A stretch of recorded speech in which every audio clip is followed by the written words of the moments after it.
La W. En Colombia llega el mediodía. Sigue la W. Presenta Juan Pablo Calvás. Muy buenas tardes, 12 del mediodía y 8 minutos. Gracias por estar con nosotros. Nuestro numeral a partir de este momento, a Petro le digo. Numeral a Petro le digo. Usted quiere decir al senador de la República, Gustavo Petro, quien se va a conectar en segundos con nosotros a través de wradio.com.co, en todas nuestras frecuencias, por supuesto en nuestra aplicación para móviles, o si lo decía, en nuestras redes sociales, en Facebook, en Twitter. Ya estamos en Facebook Live. Búsquenos como W Radio Colombia, numeral a Petro le digo. Muchos temas y por supuesto esta noticia que hace segundos nos está dando Luz Elena desde la Procuraduría, pues hace parte del menú de lo que vamos a conversar con el senador Gustavo Petro, quien ya está conectado con nosotros. Senador, bienvenido a Sigue la W, muy buenas tardes. Buenas tardes, ¿cómo están ustedes? ¿Qué tal? Pues muy bien, es un gusto, senador, tenerlo con nosotros a esta hora para hablar de diversos temas que hacen parte de la realidad del país. Numeral a Petro le digo, en instantes vamos a leer algunos comentarios, algunos mensajes que le envían, pero yo quiero que comencemos, doctor Petro, hablando de una propuesta que esta mañana muy temprano pues fue explicada aquí en estos micrófonos por su colega del Senado, el senador Iván Marulanda. Él habló de esa que es para muchos ya una guerra perdida en Colombia, en el mundo, la guerra contra el narcotráfico. Y habló de su proyecto y nos explicó esa iniciativa en donde ya se habla de una regulación para la cocaína en Colombia. No la hoja de coca, sino también para la producción y comercialización de cocaína psicoactiva en el país. ¿Usted cree que Colombia, el país, está lo suficientemente maduro para dar una discusión como esta y sobre todo esta puede ser una solución para acabar con el narcotráfico y las muertes que llegan de la mano de ese doloroso flagelo para Colombia? A ver, yo propuse en campaña presidencial, y tengo que confesarle que no conozco el proyecto del doctor Iván Marulanda, porque pertenece a otro partido ahora que ha entregado su proyecto, tendré la oportunidad de leerlo. Y entonces quiero que usted me entreviste sobre ese hecho, ¿no? No conozco el proyecto de Iván Marulanda. Pero sí la discusión, obviamente, la discusión que viene de larga data, no es cualquier discusión, bajo unos hechos. ¿Los hechos cuáles son? Las dos grandes drogas que se producen en América Latina y lamentablemente básicamente en Colombia son marihuana y cocaína. Hay algo de heroína, pero en menor proporción, y hay algo de laboratorios, digamos, de drogas artificiales, pero eso tiene un mayor desarrollo en Europa, en el sudeste asiático y en los Estados Unidos. Luego, el problema fundamental aquí para nosotros es la marihuana y la cocaína. Las rutas que han tomado y en las que ya domina es la cocaína sobre la marihuana, dado que esta droga, la marihuana, se produce cada vez más intensamente en los mismos Estados Unidos, que han legalizado su consumo y su producción en varios estados, quizás el más importante de ellos, California. Estas rutas se van llenando de muertos. La estadística hoy revela más o menos 500,000 muertos derivados de lo que se llama la guerra contra las drogas en América Latina, con algunas ciudades de los Estados Unidos. Las ciudades y la geografía más violenta del mundo es esta geografía, la de el tráfico de cocaína. Entonces aquí surgen dos preguntas. Uno, ¿la guerra contra la cocaína ha sido eficaz? Esa es una respuesta que nadie diría sí. Siempre nos traerían una respuesta como la del vaso de agua. Bueno, si no se hiciera sería peor, pero no al revés del vaso de agua. Y si se cambiara la política, ¿no sería mejor? Ese es, digamos, un primer planteamiento. La otra alternativa ha sido la legalización, que ha comenzado, y la legalización tiene una dinámica internacional, no simplemente nacional. Nacionalmente no sirve. Implica una especie de acuerdo internacional, así sea de facto, hay ya una legalización parcial de la marihuana, lo cual demanda hacia Colombia una serie de políticas que deberíamos estar implementando. Por ejemplo, que los campesinos que cultivan marihuana no deben ser perseguidos. Uno. Dos, que debe haber un apoyo a esos campesinos para que sean ellos mismos los propietarios de los derivados de la marihuana, en cualquiera de sus versiones medicinales, de ropa, de textiles y de distracción.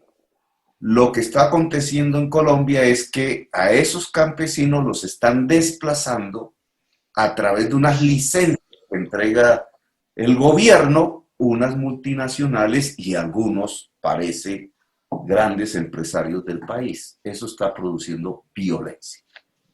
Luego, aquí hay un gran campo de acción y el objetivo debe ser, dado que ya hay una legalización parcial de la marihuana en el mundo, una ayuda a que sea el campesinado productor de marihuana el que pueda obtener beneficios previo pago de impuestos al Estado, que además son muy abultados, beneficios que garanticen la paz en esas regiones, en esa geografía que se ubica en el Cauca y en otros departamentos del país.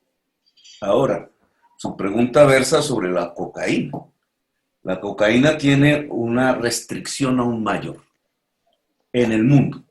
Quizás en Holanda se puede ver algunos espacios legales, pero en Suiza también, bajo otros métodos.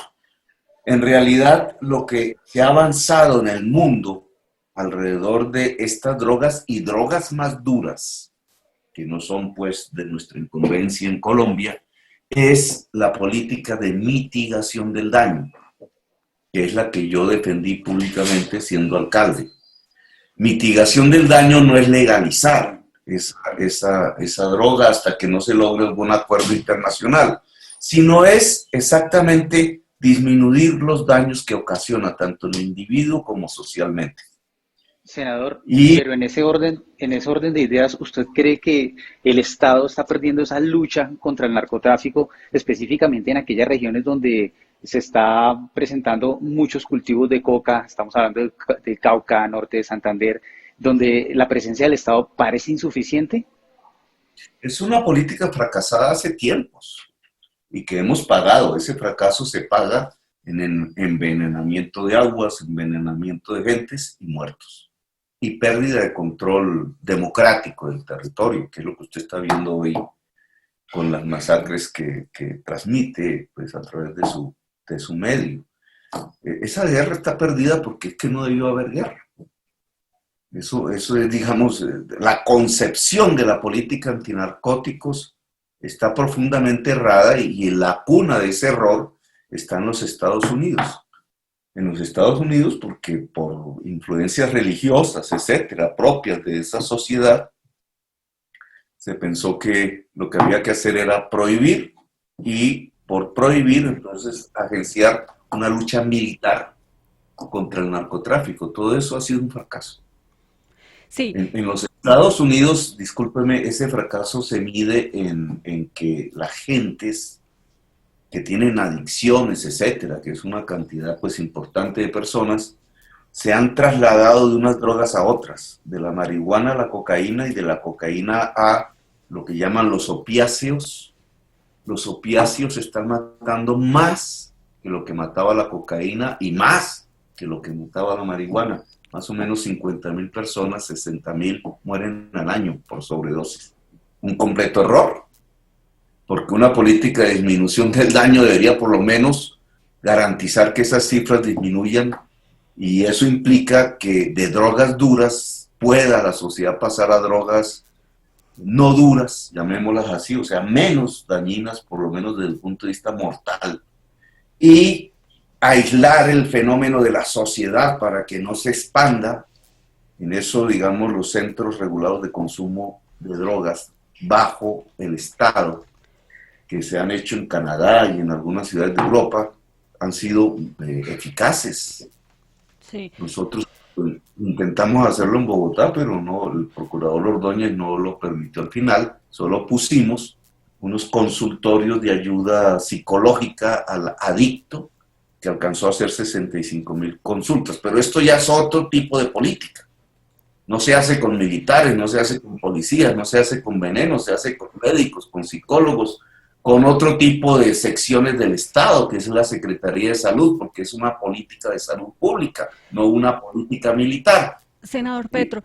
Un cambio completo de la concepción de la política antidrogas por otra diferente. Sí, senador Petro, precisamente hablando sobre el tema de las masacres que usted mencionaba también, nosotros ayer contábamos acá que van más de 34 personas que han sido asesinadas y el gobierno relaciona este fenómeno con precisamente el del narcotráfico, pero las autoridades en esas regiones del país aseguran que es por la ausencia del Estado.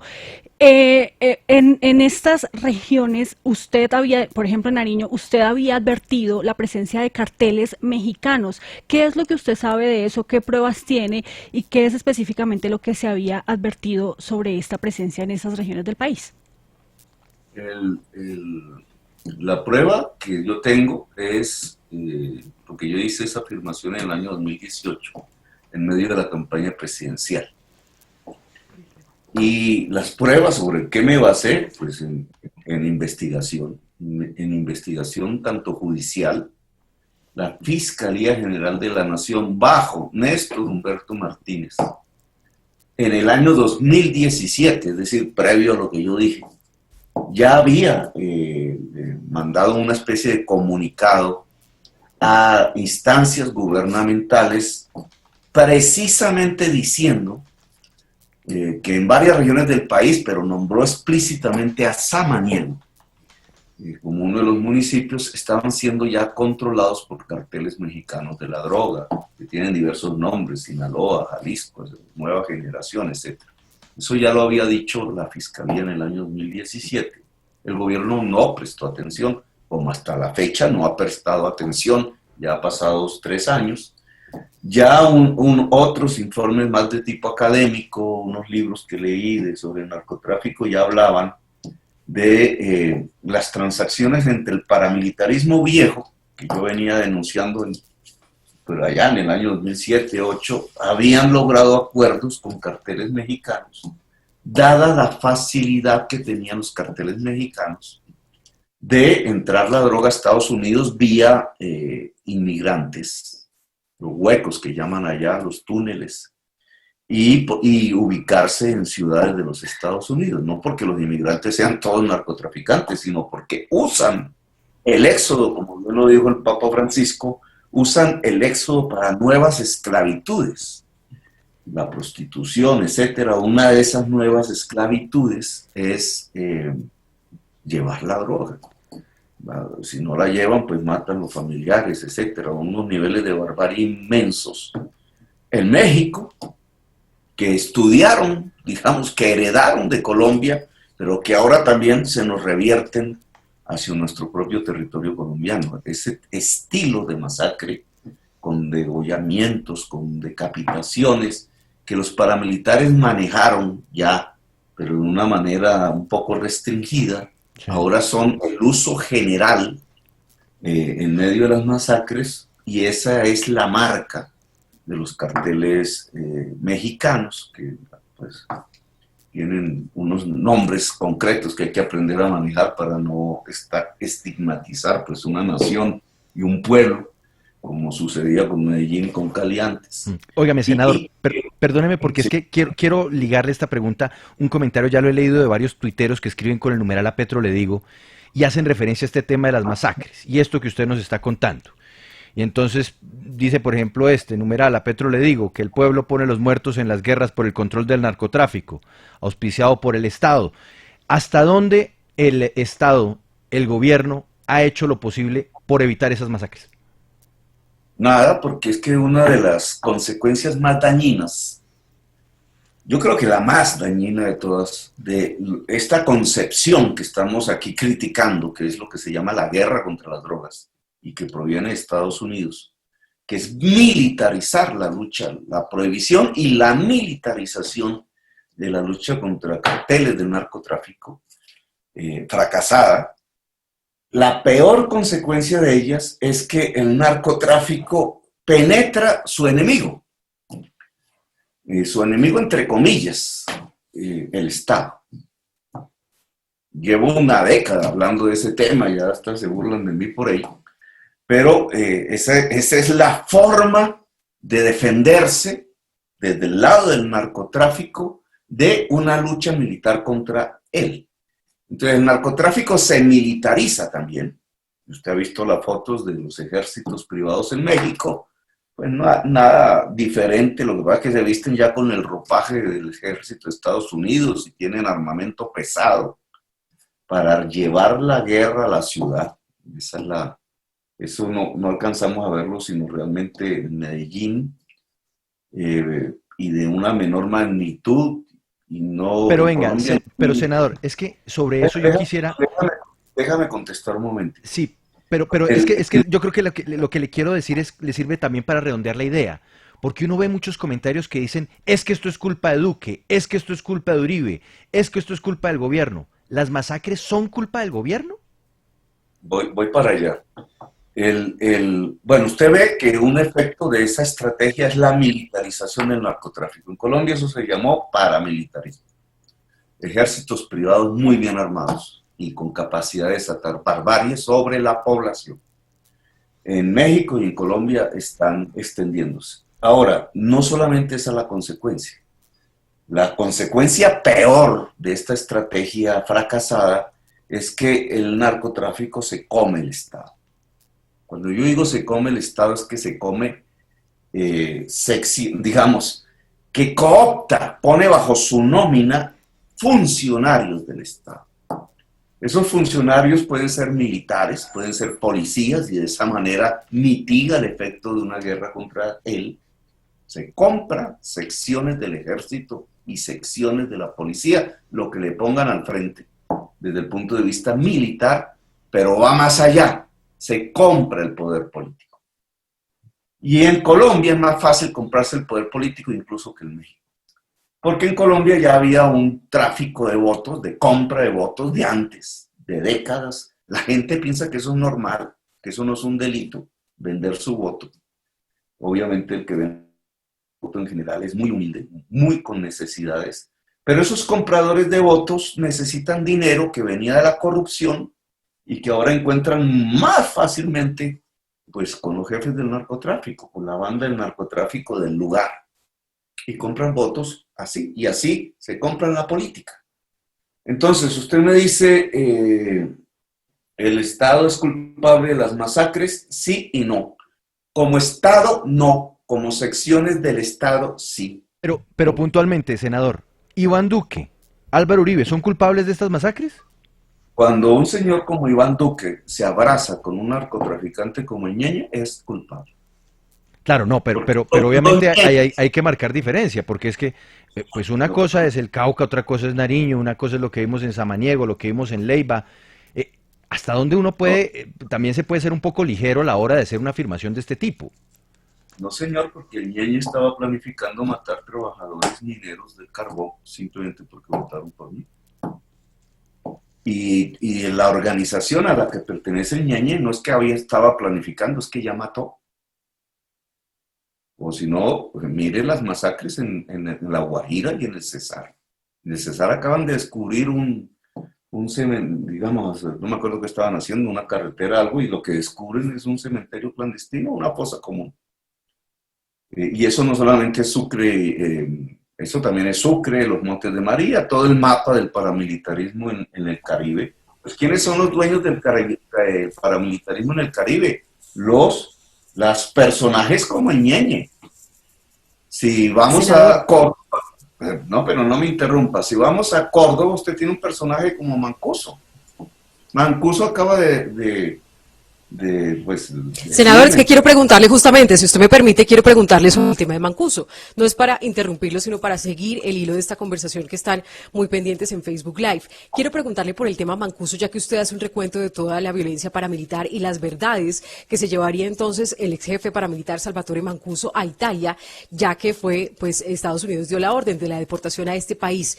¿El gobierno colombiano falló en estos trámites para la extradición y qué verdades se lleva a Mancuso que estarían por decirse en Colombia? Bueno, usted me mencionó el nombre de Ñeñe, no, de Duque, yo le menciono el de Ñeñe. Cuando un presidente abraza a un tipo como el Ñeñe cree que puede disparar. Y esa es la responsabilidad directa. Y eso era lo que intentaba hacer. Cuando un señor como Uribe, siendo gobernador de Antioquia, arma 20.000 personas civiles en unas cooperativas que llama Convivir, y ahí los jefes son los jefes paramilitares, pues los jefes paramilitares entendieron que era su legalización y que podían hacer eso y exportar cocaína. Esa es la responsabilidad concreta. De hecho, lo que tiene preso Uribe tiene su raíz en una hacienda que se llama Guacharacas, en donde, siendo de su propiedad, se entrenaban los grupos paramilitares del Bloque Metro, a través de una Convivir que dirigía a su socio y amigo íntimo, el señor Villegas, que asesinaron los mismos paramilitares. El hermano de Villegas es el que habla por teléfono con Uribe para cuadrar el tema de los testigos. Y de ahí surge pues todo este rollo que tiene la nación en lo que está. Ahora, el último hecho noticioso de hoy, y alrededor de Mancuso, y que ya sabíamos, porque yo iba a iniciar un debate sin que tuviera los datos concretos, por eso me amenazaron de muerte siendo senador, es el Bloque Metro de Bogotá. Es decir, un nuevo frente que se iba a crear en la capital, cuyas primeras tareas eran de limpieza social, que es como comenzaron en todas partes, matando personas por estar en la prostitución o porque, bueno, bandidos de barrio, personas inocentes. Ahí se menciona falsos positivos, es decir, hacerlos pasar como guerrilleros, etc. Eso se hace en el año 2000. Nosotros ya tuvimos algún conocimiento de eso, yo alcancé a hablar de eso, pero no sabía quiénes. Ya el mismo Mancuso en sus primeras declaraciones había afirmado que el señor Pacho Santos, que lo visitaba en Ralito, el señor Pacho, Francisco Santos Calderón, estaba en curso en esa idea de construir el bloque capital. Y ahora tenemos, ya no por la versión de Mancuso, que puede ser creído, ¿no? Pues siempre se dirá que es también él un criminal, pero esta vez es un funcionario público en su función, teniente de la policía. Yo no tenía esa información, la hace pública hoy el periodista Guillén. Ese señor había sido infiltrado como miembro de la policía en la formación de ese bloque y asistió a las reuniones y relata quiénes asisten y entregó su informe de inteligencia, y ese informe de inteligencia fue pasado a la fiscalía que dirigía en ese entonces el señor Luis Camilo Osorio. ¿Quiénes asistían a la reunión? Según el oficial de policía, el señor Alejandro Ordóñez, ya elegido magistrado, imagínense ese nivel. Pero fíjese, senador, que esta mañana, a través de Twitter, y respondiéndole incluso a usted, el hoy embajador y entonces magistrado Ordóñez dice que se le está vinculando de forma calumniosa a estos hechos que supuestamente ocurrieron hace 20 años y que lo que hay detrás de esto es un interés para replicar mentiras en las redes. Lo menciona usted y además insiste en otro trino: no tengo conocimiento de dicha reunión. Más allá del testimonio de este infiltrado, ¿existen otras pruebas que usted tal vez conozca que den fe de este encuentro que se está denunciando, que se estaría presentando por parte de nuestros colegas de la Nueva Prensa? Pues en primer lugar, el señor Ordóñez no debería referirse a mí, ¿no? Porque yo fui víctima de él. Bueno, pues el trino lo cierra afirmando además, dice, como en este momento lo hace el exguerrillero Petro Gustavo, fin. Así cierra el último trino que hizo hoy. Por eso, entonces el señor Ordóñez hizo condenar al Estado colombiano, no lo digo yo, lo dice la Corte Interamericana de Derechos Humanos por unanimidad, por violarle los derechos humanos al señor Gustavo Petro. Bueno, pero digamos, ese no es el tema de la pregunta. Sí, yo le estaba preguntando era si hay otras pruebas, otros elementos, porque por el momento está este testimonio nomás. El tema de la pregunta es que hay 3 indicios de eso. Uno, una frase misma que dijo el señor Ordóñez cuando era diputado, creo, de la Asamblea o concejal de Bucaramanga, no recuerdo en este momento, en donde avala el desarrollo de las autodefensas campesinas, que no eran campesinas, eran de narcotraficantes. Él mismo, allá en su función en una corporación pública, lo expresó públicamente. Ya venía de quemar libros antes, porque él tiene una ideología fascista. Nuestro embajador de Colombia ante la Organización de Estados Americanos es un fascista, es como decir un nazi. Eso ahora no es pecado ni nada, él habla de pecados, pero eso ningún país decente debería tenerlo, porque el nazismo está proscrito por lo que hizo contra la humanidad. Pero bueno, digamos, él, bajo esa ideología, defiende la expansión del paramilitarismo en Colombia públicamente. Segundo indicio, las declaraciones de Mancuso antes de que lo extraditaran. Bueno, que no van contra Ordóñez para ser cierto, sino que van en el sentido de que efectivamente el señor Pacho Santos, embajador de Colombia ante los Estados Unidos, fue un fundador del Bloque Capital. Esa es la declaración de Mancuso ante la justicia colombiana. No se hizo nada con esa declaración. Y el tercer indicio ahora, que junta a ambos, a Pacho Santos y a Ordóñez, es la formación del Bloque Capital. O sea, como había dicho Mancuso, es una declaración que no es de hoy, o sea, no está bajo la influencia de las circunstancias políticas de hoy. Por eso es más valiosa, sino que se hizo en el año 2000. Bajo otras circunstancias. Él como un funcionario, no como un paramilitar, ni como un exguerrillero, ni como un político, nada de eso, sino que lo hace en su función pública, como teniente de la policía, y que además termina siendo amenazado, entrega pues a sus autoridades, a su jerarquía, a su línea de mando, y pasa a la justicia competente, y es hecha en el año 2000. Ese informe de inteligencia fue engavetado en la Fiscalía General. ¿Por quién? Por Luis Camilo Osorio, y aquí sí póngame la firma. Mis primeros debates sobre la parapolítica en el año 2003, cuando yo comienzo ese proceso, que no pudo ser desvirtuado, por eso tanto odio me tiene, porque lo que dije fue probado y finalmente la justicia actuó. Pero en ese entonces mi primer debate fue sobre la Fiscalía de Luis Camilo Osorio, y yo afirmé públicamente en mi debate: la cúpula de la Fiscalía de Luis Camilo Osorio estaba al servicio del paramilitarismo. Y demostré con pruebas, ustedes pueden recuperar eso del internet, los primeros debates. Hay un señor que se llama Richard Maok, que siendo funcionario de la Fiscalía, y lo condenaron por eso, me pasó su trabajo investigativo, que consistía en cruzar las llamadas entrantes y salientes de los teléfonos personales de los funcionarios de la Fiscalía y los jefes paramilitares que se habían capturado, celulares por ahí que se habían capturado.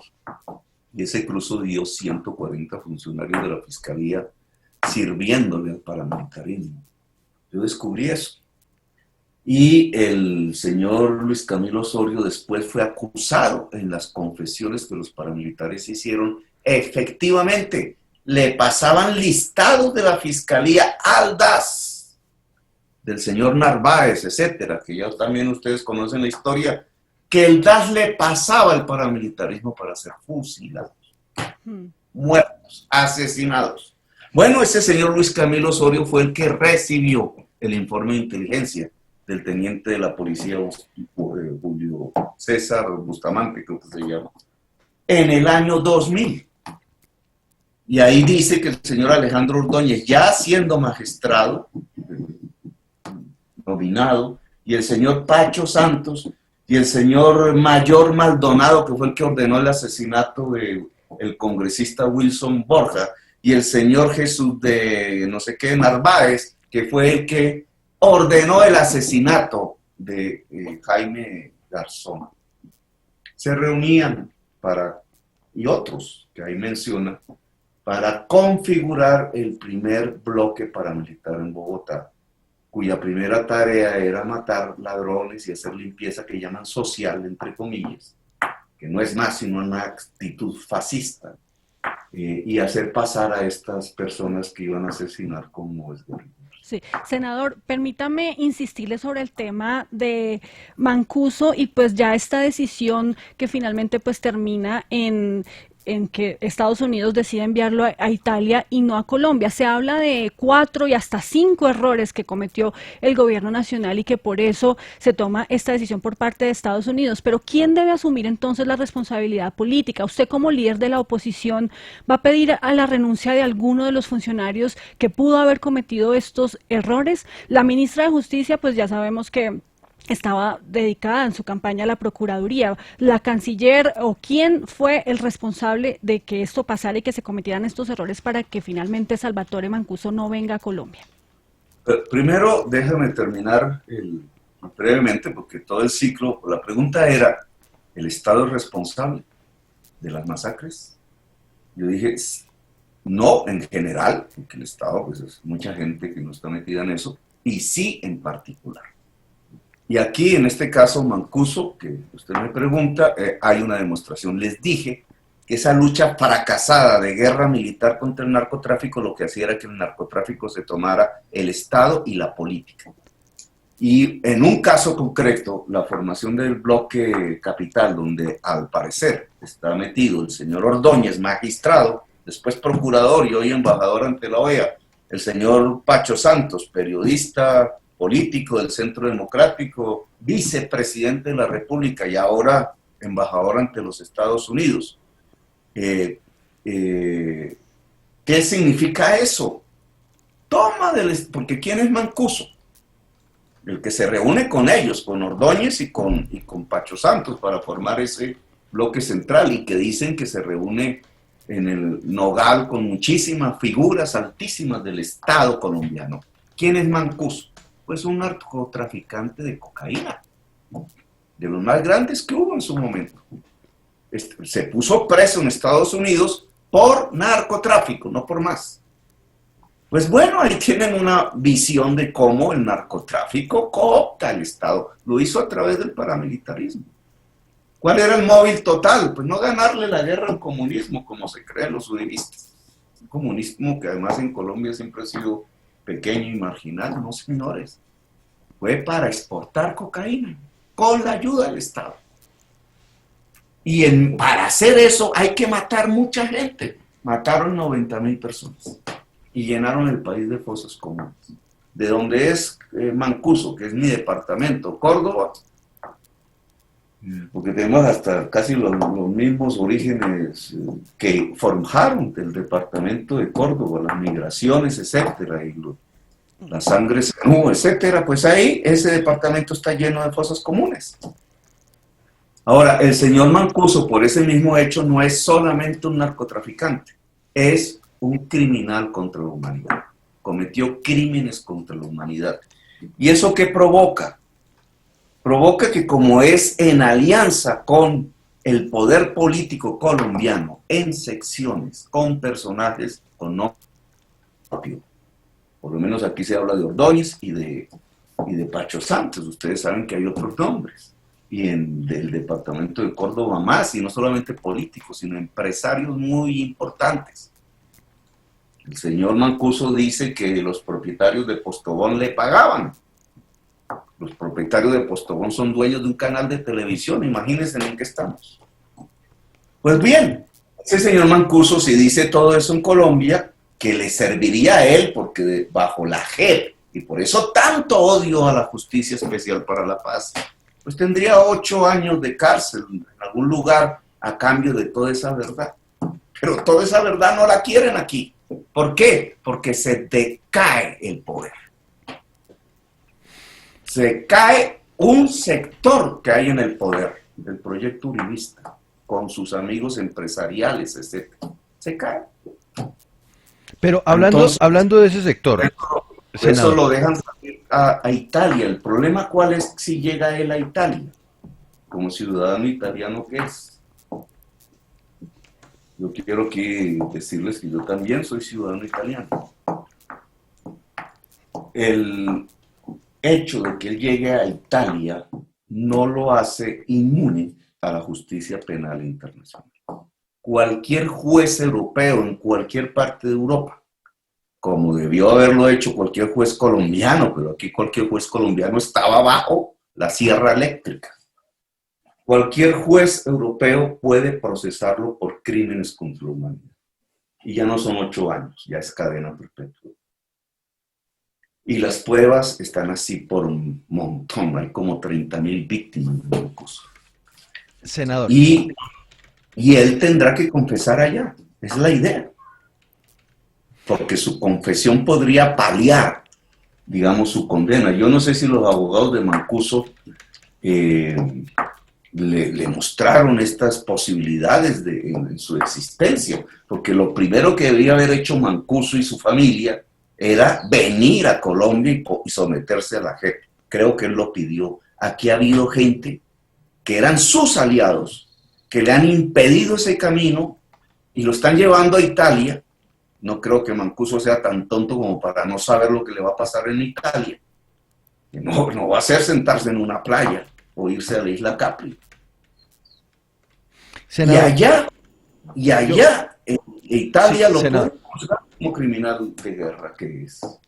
Senador, quiero que pasemos la página, le voy a leer algunos comentarios con el numeral A Petro le digo, muchos respaldándolo, otros haciéndole algunos cuestionamientos, pero hay varios comentarios que están llegando sobre el caso Uribe y dicen que Petro se pronuncie sobre la decisión de la Corte en contra de Uribe.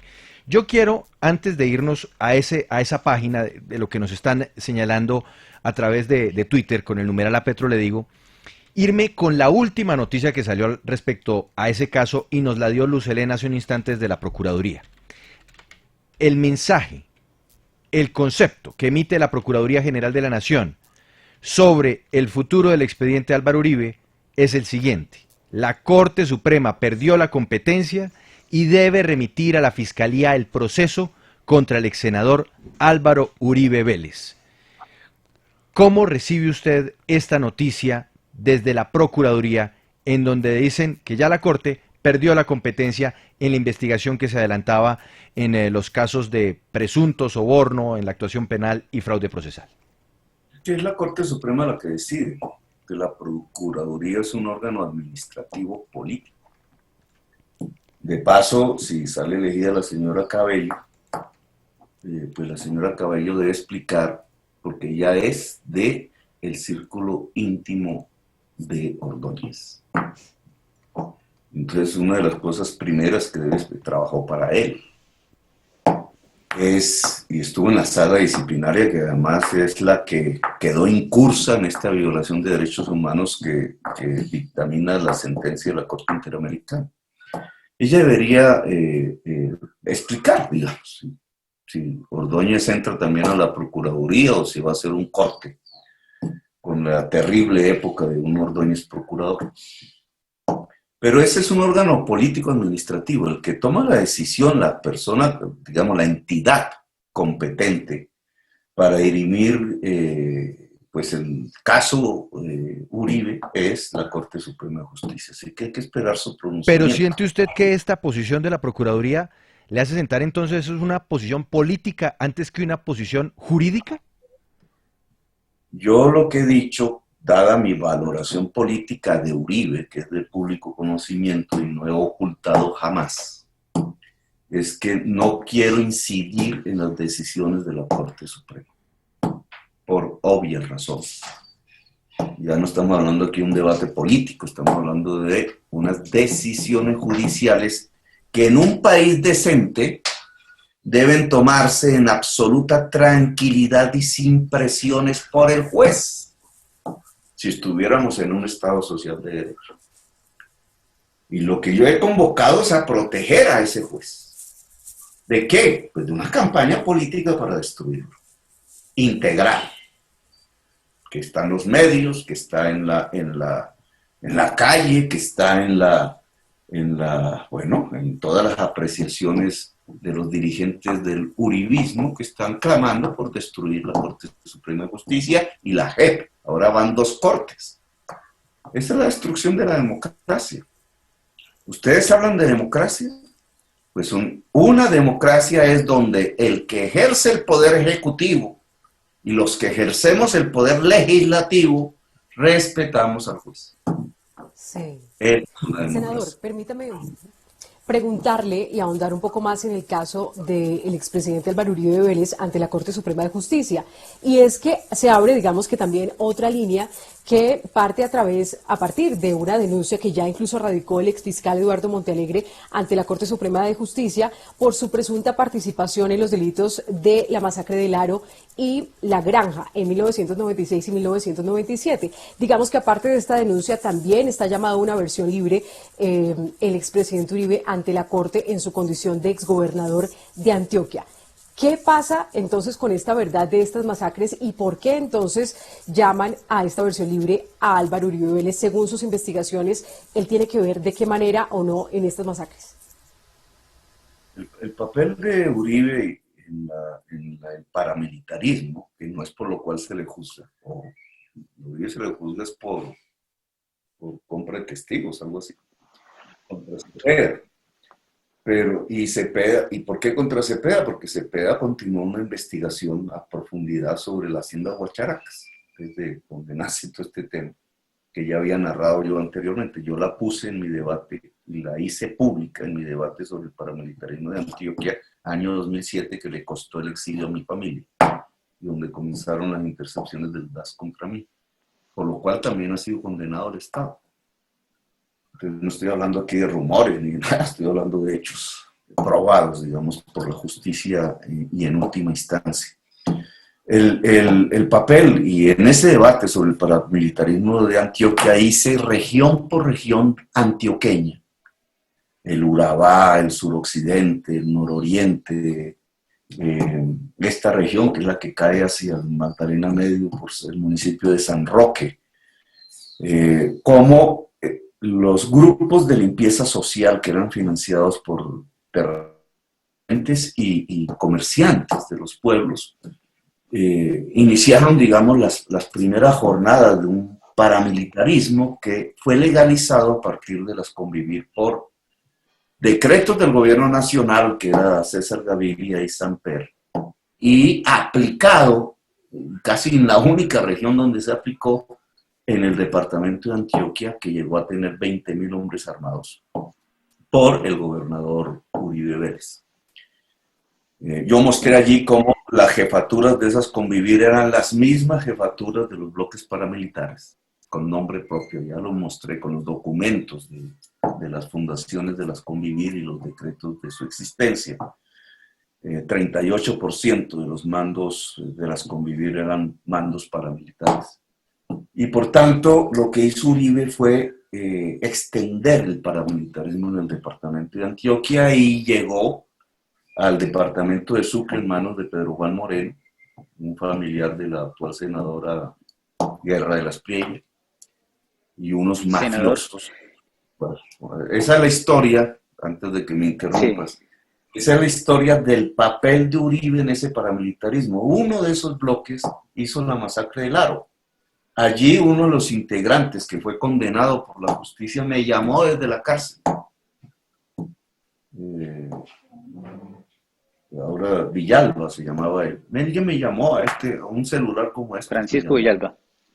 Y yo quedé sorprendido y claro, sabía que me estaban interceptando la llamada. Incluso a partir de eso empezaron a fabricar también sobre mí la tesis de que yo compraba testigos. Y me montaron un proceso con uno, solo que el tipo fue tan tonto que dijo que yo le había dado un cheque y nombró un banco ahí. Y yo nunca había tenido cuentas en ese banco, entonces salir fácilmente y la Corte Suprema ordenó a investigar al tipo por falsa denuncia, etcétera, pero ahí quedó el proceso. Un paramilitar, Sí, decían Bam Bam. sí. Bueno, pues el señor Villalba es el que dice que helicópteros de la gobernación estuvieron encima mientras estaban matando a los campesinos en el Aro, un helicóptero amarillo. Había un helicóptero de Mancuso y un helicóptero del gobernador de Antioquia. Y ambos sobrevolaban juntos el área donde se estaba produciendo la masacre. La masacre duró 48 horas. Y se debió a que habían robado unas vacas de uno de esos traquetos, Carlos Castaño, algunos de ellos. Y entonces, como venganza, querían matar campesinos en el mismo número de vacas que se habían. Ese es, digamos, lo que yo tengo. Ahora, el problema actual, ¿cuál es? Hay una cosa que se llama el Tratado de Minnesota. Minnesota, Estados Unidos. Ese tratado de Minnesota dice que los países pueden constituir comisiones judiciales de investigación judicial, es decir, jueces, pero en forma colectiva. Sí, senador, pero en ese orden de ideas, teniendo en cuenta que están las denuncias ante la Corte Suprema de Justicia por presuntos nexos con paramilitares y ahora las de el ex fiscal Montealegre como por omisión cuando fue gobernador, ese caso podría eventualmente pasar a la Fiscalía General de la Nación. ¿Usted cree que sí hay garantías en la Fiscalía para que se adelante una investigación contra el ex senador y expresidente Uribe, o se debe nombrar un fiscal ad hoc para que adelante todo este proceso? Ordóñez ya lo dijo. ¿Por qué me mencionan ahora? Dice Ordóñez en sus trinos de hoy, el embajador de Colombia ante la OEA. Si eso fue hace 20 años, dice él, ¿no?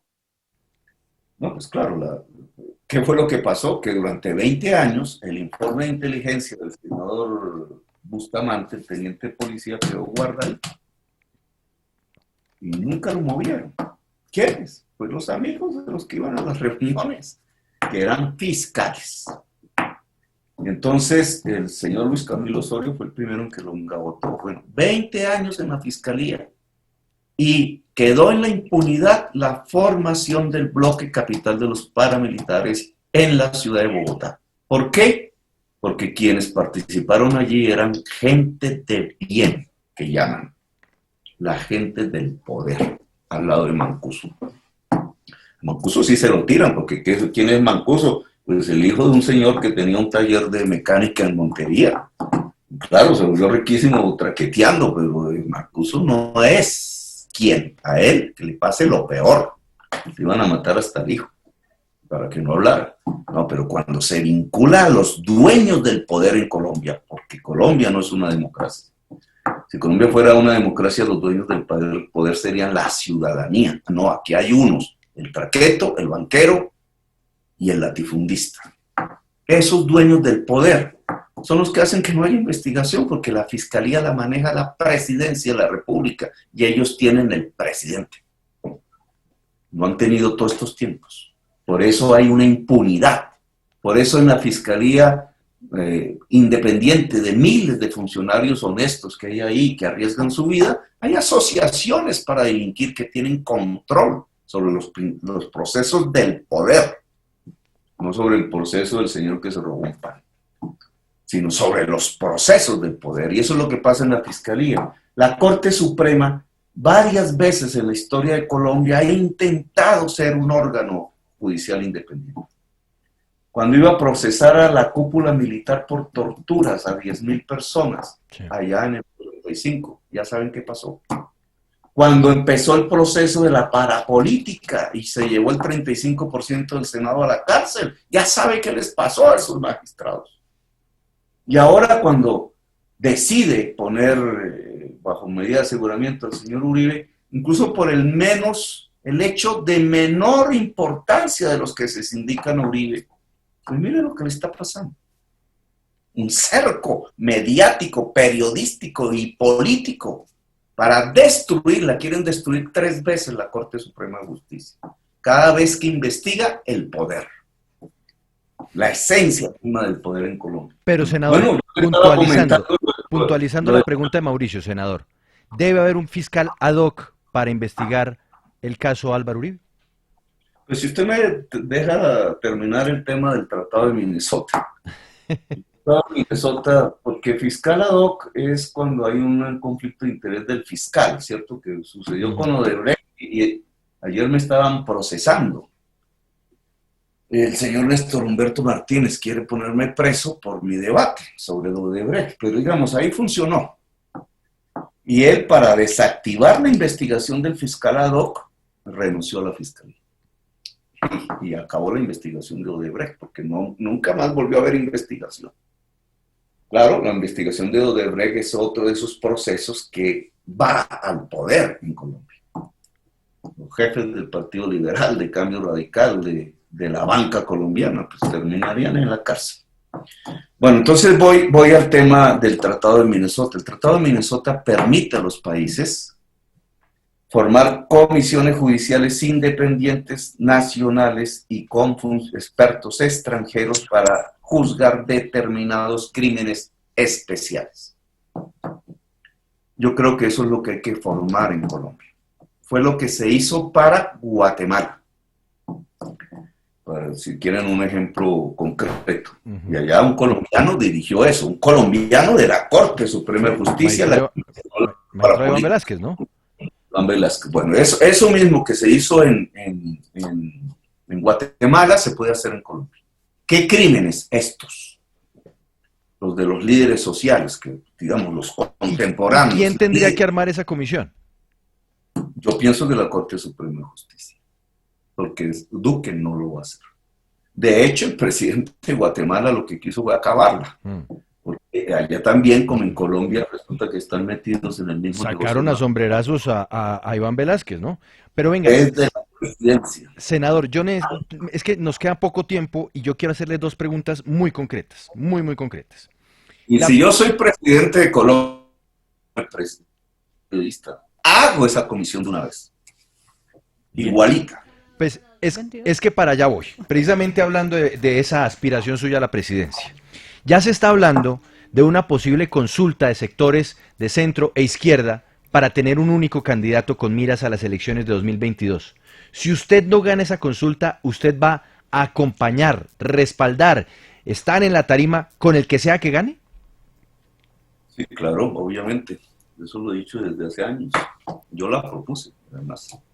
Bien, y me queda entonces una... Lo que pasa es que esa consulta tiene que tener un acuerdo programático. Y en un acuerdo programático yo quiero representar y hacer valer los puntos que defienden al pueblo de Colombia, al pueblo trabajador de Colombia, a la pequeña y mediana empresa y al campesinado y a las negritudes y a las juventudes que no pueden estudiar. Y eso implica unas reformas, querer que una Colombia se abra sus puertas para toda esa población, que es la mayoría del país, implica unas reformas profundas de transformación social y económica del país. Y eso se llama un programa. Y entonces la consulta popular de quienes quieran participar en ella para buscar el voto popular debe tener previamente un acuerdo programático. Bien. Y debe ser no solo por un gobierno, sino por varios, si la ciudadanía quiere. Y si en esa consulta popular gana doña Patricia Jiménez, pues yo apoyo a doña Patricia Jiménez. Y si gano yo, pues espero que se cumpla el pacto, simplemente. Y lo que hago, ¿qué es? El acuerdo programático, que yo lo llamo gran pacto histórico.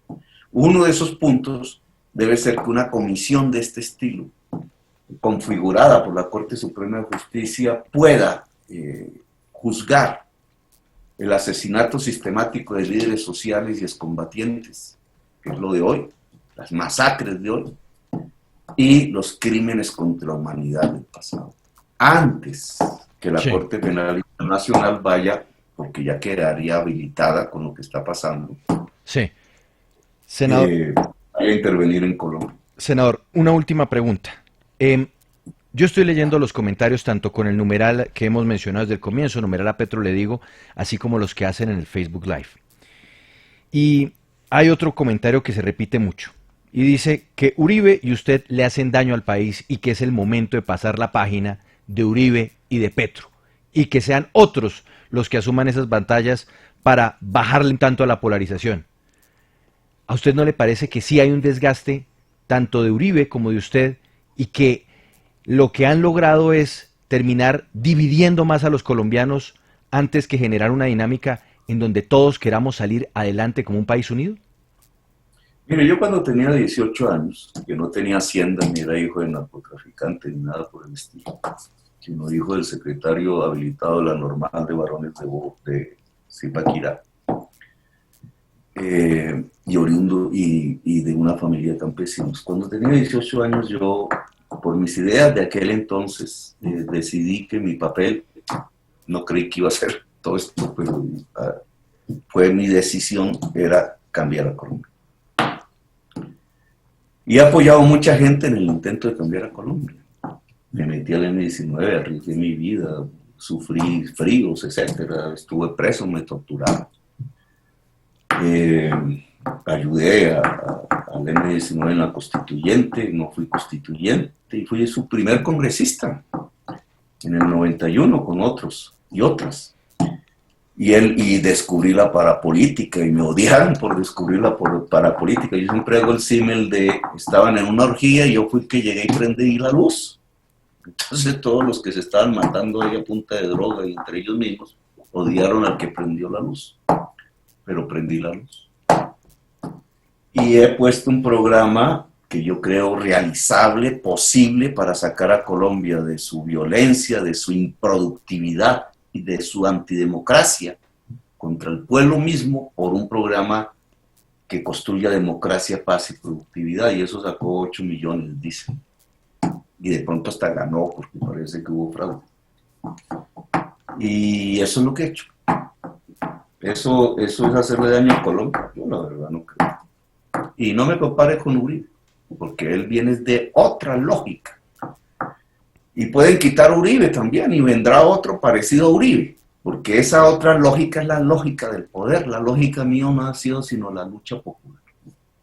Y también me pueden cambiar a mí o me pueden matar, porque eso han querido hacer, ponerme preso, sacarme. Pues, lo que hizo Ordóñez fue eso, tratar de sacarme, y vendrá otra persona a representar esa lucha popular. Una lucha de la corrupción, del acaparamiento de las tierras, del poder que tuvo Uribe como su representante, y a lo mejor le dan la patadita a Uribe, una lucha popular de la que yo hice parte. Y que hoy represento, y que quiero ser digno de representar. También puede pasarme a mí lo que le ha pasado a todos los que han querido liderar la lucha popular. Los han matado, los han sacado. Vendrá otra, eso es lo de menos, es la historia la que fluye. Y en esta historia lo que se está dirimiendo es si es más de lo mismo con sus masacres, o si este pueblo y esta sociedad y este país cambian. ¿Hacia dónde? Hacia la democracia. No es hacia el socialismo, castrochavismo y todas las burradas que dicen en las redes. No, señores, es hacia la democracia. Que Colombia sea un país democrático, productivo y en paz. ¿Lo podría hacer yo? No sé, no tengo ni idea. Si no soy yo, lo hará otra persona. Senador, pero pasará. Pregunta para respuesta de sí o no. ¿Le gusta la reforma al Código Electoral que recién presentó el nuevo registrador Alexander Vega? No, todavía no la he leído, así que discúlpeme. Listo. Yo hablo sobre, como decía un político por ahí, yo hablo sobre lo que estudio y leo, no me ponga a expresarme como el proyecto de Iván Marulanda, que pues no lo he leído, tengo que leerlo, y ya me expresaré en su momento cuando damos el análisis de eso. Pues senador Gustavo Petro, muchas gracias por estos minutos con Sigue la W. Creo que recorrimos un gran abanico de temas. Es importante y valoramos tener tanto su posición como la de la otra orilla, porque finalmente en este espacio, como siempre se hace, además en la W lo que buscamos es escuchar los diversos puntos de vista que conforman esta gran nación que es Colombia, en donde podemos estar o no de acuerdo, pero más que nada lo que tenemos que aprender es a respetar al otro. Senador, gracias por estos minutos en la W. Gracias, Juan Pablo, y a Paola, un saludo a ambos y a todos los que nos escucharon durante este tiempo, muy amables. Hacemos una pausa muy cortica, sigue la W en segundos, nos vamos a ir a la realidad del volteo de tierras en Facatativá, aquí muy cerca de Bogotá. El volteo de tierras llevó a que en este momento tengan que parar un proyecto de construcción, un montón de personas embolatadas. Y vamos a conocer algunas de las caras de Un Canto por Colombia, una propuesta para este fin de semana. Ya les contamos de qué se trata. Una pausa, sigue la W.